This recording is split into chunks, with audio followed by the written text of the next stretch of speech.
Jika sebuah negara sumber daya alamnya kaya, sumber daya manusia maju, demokrasinya liberal, punya senjata nuklir, dia akan menjadi superpower dan cenderung gak mau diganggu.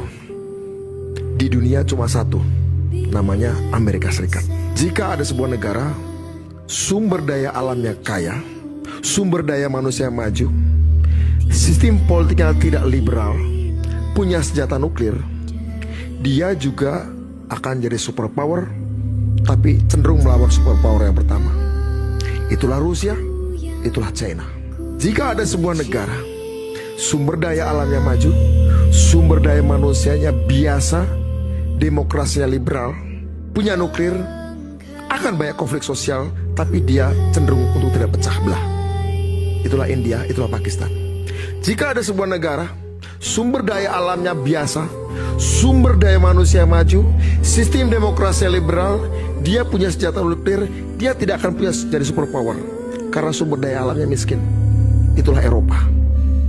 Tapi jika ada negara sumber daya manusia biasa-biasa aja, sumber daya alamnya kaya raya, sistem politiknya liberal, dan tidak punya nuklir, dalam sistem dunia mereka menjadi objek dan mudah, ketegangan sosial di dalamnya mudah berkelindan, bertumpuk kepentingan dengan kepentingan global karena kekayaan sumber daya alamnya, tapi belum tingginya kualitas sumber daya manusia. Itulah Indonesia, itulah Amerika Latin, itulah Afrika. Bangsa ini punya sejarah tidak menghargai orang miskin dan orang cerdas. Punya sejarah dua kelompok masyarakat yang paling disakiti di bangsa ini, pra-republik maupun setelah republik, orang miskin dan orang cerdas. Pak Prabowo lagi mencoba menghargai orang miskin. Sekolah rakyat, makan bergizi gratis, cek kesehatan gratis, sekolah unggulan Garuda di pelosok-pelosok daerah. Mencoba menghargai orang miskin sekaligus dan orang cerdas.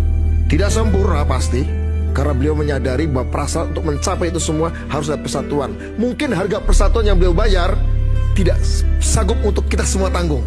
Persatuan untuk stabilitas, untuk mengerjakan PR tadi ya. Saya ingin mengatakan, inilah proses dialektika, inilah proses sejarah.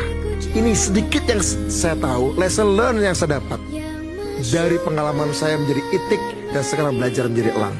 Mungkin ini tidak mengadu-adu emosi kita, mungkin ini tidak terlalu sensasional sebagai sebuah kesimpulan, tapi percayalah, bangsa-bangsa yang besar maju lahir dari menyadari proses betapa sedikitnya kita punya, betapa sedikitnya kita tahu.